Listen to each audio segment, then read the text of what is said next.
एक शौर्य जो है जन्मजाति मौलिक क्रिया करना जानता है। हाँ, कितने साल का है शौर्य? 5 का। क्या बात। और ये दूसरा बच्चा क्या करता है? चलो शौर्य बैठ जाओ, यहाँ बैठा के योग करेगा ये साथ। इसको ये क्या करता है बच्चा? बना दो।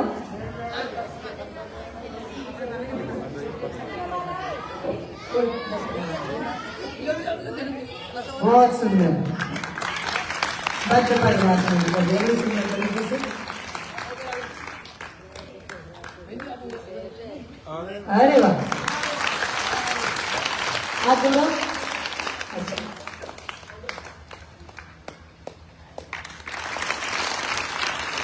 तो ये का भाव है।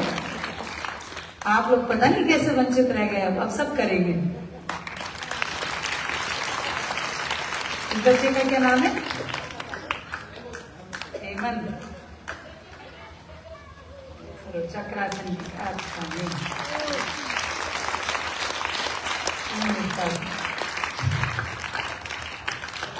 चलो बहुत बढ़िया। ये बनौली क्रिया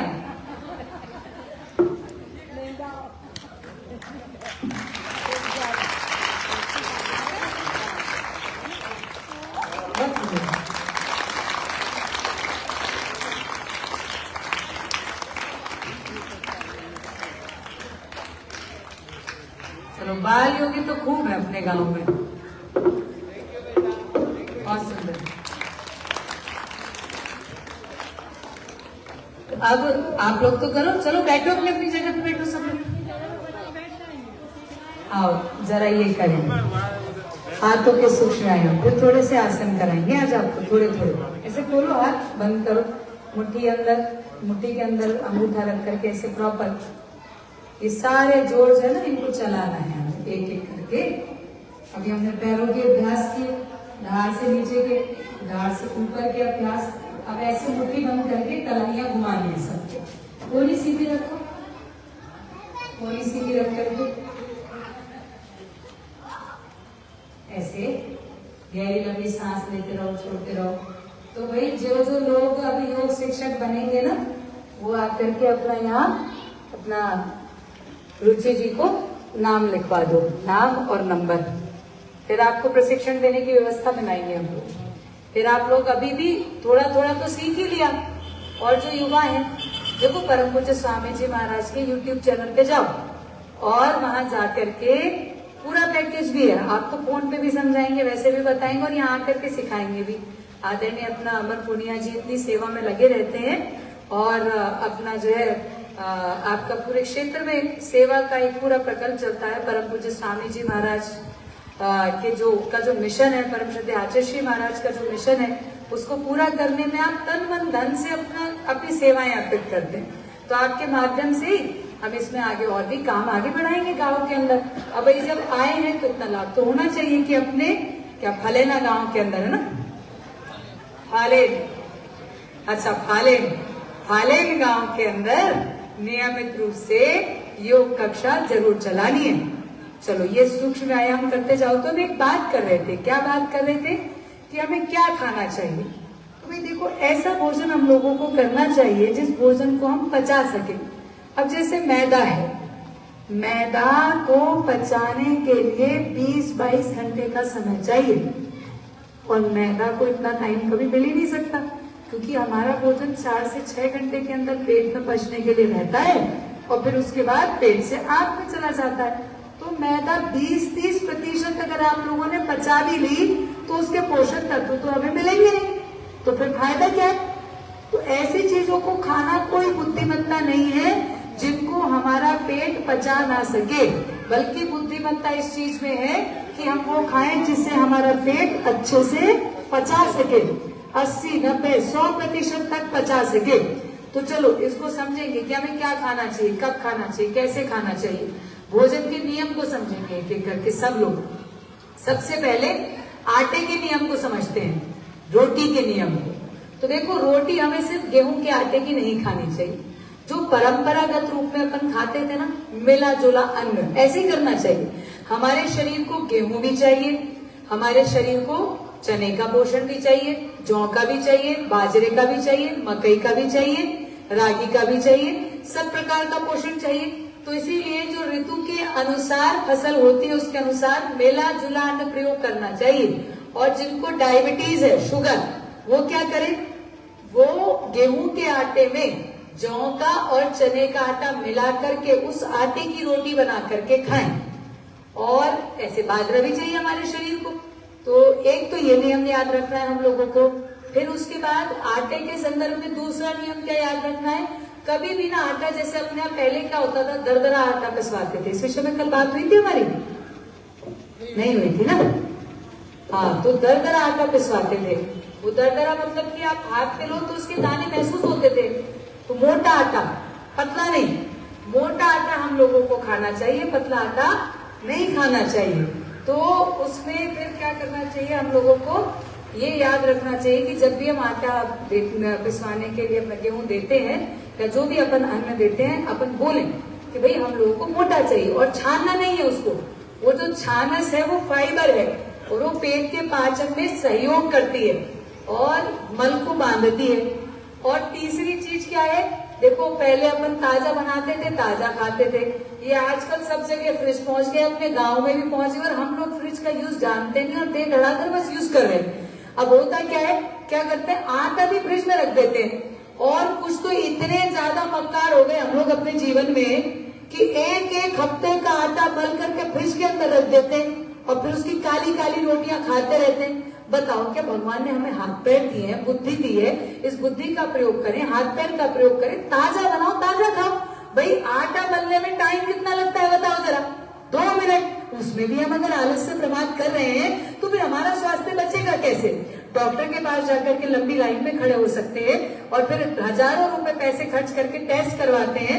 एक व्यक्ति को जरा सी गंभीर बीमारी हो जाए, उसके जीवन की जमा पूंजी खर्च हो जाती है, बच्चों को पढ़ाने का पैसा नहीं बचता उस व्यक्ति के पास में। ऐसा भी क्या फायदा है? और ये तो ज्ञान है जो प्राकृतिक रूप से सदा चलता आ रहा है। तो इसमें छोटी छोटी चीजों को तो ध्यान रखना है। क्या ध्यान रखना है कि ताजा बनाओ, ताजा खाओ, सब्जी, रोटी, दाल सब ताजा बनाओ, सब ताजा खाओ। और अपन क्या करते, सब्जी भी दाल फ्रिज में रख दी, फिर दाल भी फ्रिज में रख दी, फिर क्या करते, फिर उसको निकाल करके तुरंत फिर आंच पे रख देते। अगर फ्रिज में कुछ रखा हुआ भी है, वो एकदम ठंडा है, उसे तुरंत गर्म आंच पे मत रखो। उसके अंदर ऐसी रासायनिक प्रक्रियाएं हो जाती है कि भोजन नहीं बचता, जहर हो जाता है। तो क्या करें भाई, अधिकतम आपको फ्रिज में क्या रखना चाहिए, अभी गर्मियों के समय में कच्ची सब्जी, ज्यादा से ज्यादा फल रख लिए, एक आज का दूध कल सुबह तक के लिए रख लिया, सुबह का दूध रात तक के लिए रख लिया, इससे ज्यादा नहीं। इसके अलावा हमें कभी भी फ्रिज में रखा हुआ भोजन नहीं करना चाहिए। आजकल तो सब ऐसे हो गए, बताओ, फ्रिज में रख देते हैं, फिर उसके बाद ओवन में गर्म करके खाते हैं। कहाँ चली गई हमारी बुद्धि? हम क्या पशु हैं कि हमें कुछ खाने को नहीं मिलता? हमें तो भगवान ने इतनी बुद्धि दी है, अर्जित करते हैं। थोड़ा सा पुरुषार्थ करें तो उसमें नुकसान क्या, और करना भी चाहिए। पुरुषार्थ करने से फायदा, रोटी ताजी खाओ तो अच्छी भी लगे, शरीर को लगे भी, और खा करके प्रसन्नता भी हो, चित्त में प्रसन्नता आए। अलाए बलाए खा करके पूरा ना पेट को कचरा पेटी बनाया हुआ है हम लोगों ने। जो मन करता है वो खाते जाते हैं, जब मन करता है खाते जाते हैं। देखो, जो व्यक्ति दिन में 1 बार भोजन करे वो योगी, जो दिन में 2 बार भोजन करे वो भोगी, और जो दिन में 3 बार भोजन करे वो रोगी, और जो 3 बार से ज्यादा करेगा वो पक्का मरेगा। सच्ची बात है। अपने यहाँ क्या था नियम, सुबह भोजन करते थे 9-10 बजे कर लिया, फिर शाम को 5-6 बजे कर लिया। अभी तो इंसान उठता है, पहले नाश्ता करता है, फिर भोजन करता है, फिर बोले 3-4 बजे फिर भूख लग गई, अब फिर नाश्ता करेंगे, फिर 5-6 बजे फिर भूख लग गई, फिर नाश्ता करेंगे, फिर रात को 8-9 बजे फिर खाना खाएंगे। कई बार तो 10-10 बजे खा रहे हैं लोग खाना, खाने का कोई नियम ही नहीं रहा।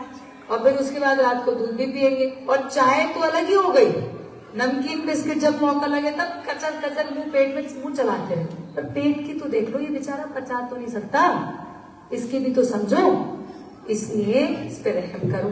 चलो अब 1-2 आसन कराएं आपको थोड़े थोड़े। तो पहला आसन जो है उसको कहते हैं मंडूक आसन। अब मंडूक आसन के लिए क्या करना है हम लोगों को, मंडूक आसन के लिए ये करना है कि पहले दोनों पैरों को फैला लो। और जिनको घुटनों में दर्द है वो पैर फैला के रखना, वो मोड़ना मत। बाकी लोग जिनको हल्का फुल्का दर्द है तो ऐसे सुखासन में बैठ सकते हैं, तो सुखासन में बैठ जाएंगे ऐसे। और वरना जो पूरी तरह से जिनके घुटने स्वस्थ हैं वो बैठेंगे ऐसे, वज्रासन ऐसे। हाँ, सारे बच्चे बैठेंगे। जिनको घुटनों में दर्द नहीं है वो सब लोग बैठेंगे। फिर उसके बाद क्या करेंगे, मंडूक आसन के लिए ये अंगूठा अंदर रख के मुट्ठी बंद कर लेंगे, मुट्ठी नाभि के दोनों तरफ लगा लेंगे, गहरा लंबा सांस लेंगे और फिर छोड़ देंगे बाहर पूरा सांस। तो ये पेट थोड़ा अंदर जाएगा, नाभि के दोनों साइड अंगूठे वाली साइड से मुट्ठी लगा लो और फिर आगे झुकेंगे।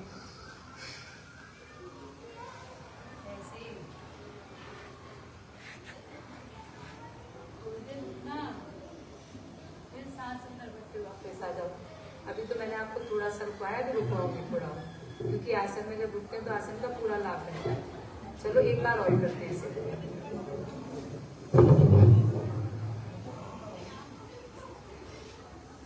कोशिश करना कि आप अपनी छाती को घुटनों पे लगा सको, पर नितंब पीछे से मत उठाना। हिप जो है वो एड़ियों पे लगा के रखना, वो मत उठाना। और गर्दन सीधी रखना, ना नीचे झुकाओ ना ऊपर उठाओ। रीढ़ की हड्डी में की सीट में गर्दन रखना। यह है मंडूक आसन। इसमें आपकी आकृति मेंढक जैसी हो जाती है, इसीलिए इसको मंडूक आसन कहते हैं। तो ऐसे शुरुआत में 10, 20, 30 सेकंड रुक करके धीरे धीरे ज्यादा रुकने का अभ्यास बनाओ। और जिनको डायबिटीज है ना, उनको तो हम 15, 20, 30 मिनट तक का दिन का अभ्यास कराते हैं टोटल, और व्यक्ति की डायबिटीज ठीक हो जाती है। इससे पेट भी ठीक होता है, पाचन, सांस अंदर बढ़ते। वापस आ जाएंगे। ये तो मंडूकासन का पहला अभ्यास हुआ। अब मंडूकासन का दूसरा अभ्यास कैसे करेंगे, बायां हाथ नाभि में और दायां हाथ बाएं हाथ के ऊपर रखेंगे ऐसे, और फिर सांस अंदर भर के फिर बाहर छोड़ेंगे।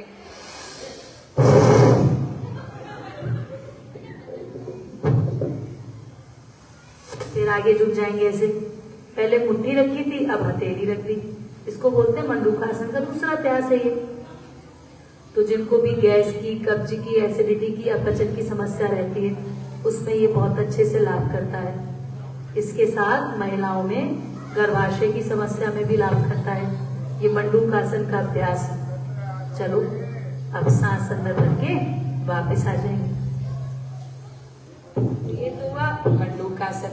अब मंडूकासन के बाद दूसरा एक आसन और करेंगे। चलो, और जिनको घुटनों में दर्द हो ना, वो ऐसे मत करना वज्रासन में, वो पैर फैला के बैठे रहना। अब दोनों हाथ घुटनों के ऊपर रखेंगे, शशक आसन करेंगे। सांस अंदर भरते हुए दोनों हाथ ऊपर, और फिर सांस बाहर छोड़ते हुए दोनों हाथों को आगे झुकाएंगे। कोहनी भी लगा देना जमीन पे, और माथा भी। ये है आपका शशक आसन। इसको शशक आसन इसलिए बोलते हैं क्योंकि खरगोश को शशक बोलते हैं संस्कृत में। इसमें हमारी आकृति खरगोश जैसी हो जाती है। अब ये आसन को बहुत सारे लाभ करता है, पेट को भी ठीक करता है, अपचन की समस्या भी दूर करता है, इसके साथ में एसिडिटी भी ठीक करता है।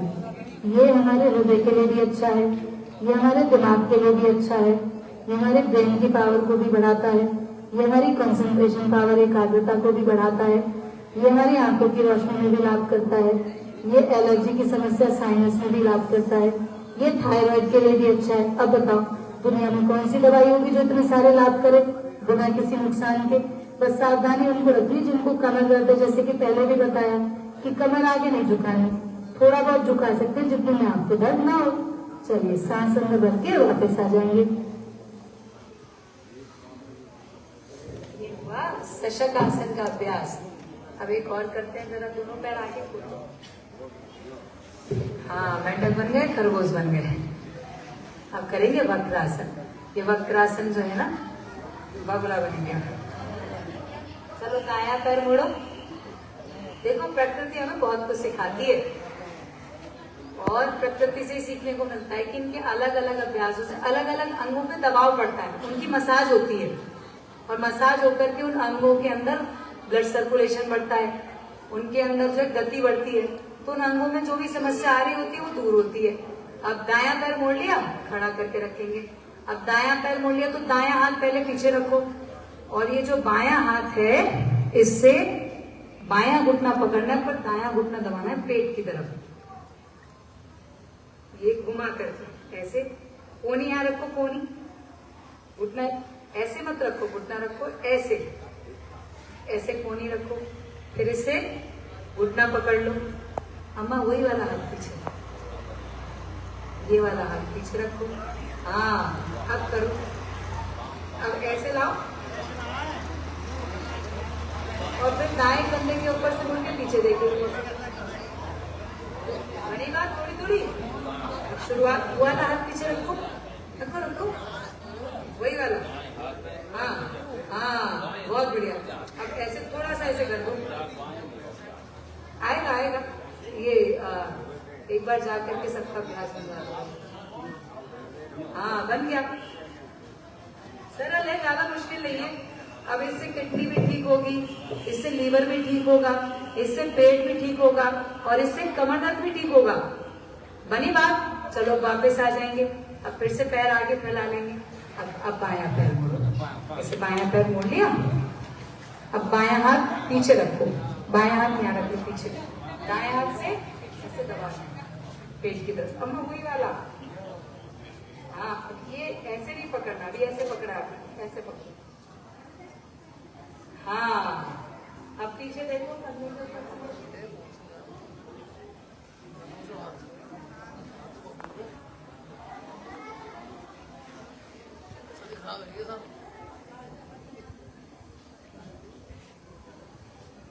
थोड़ी थोड़ी बनी भाई, आज पहले दिन कर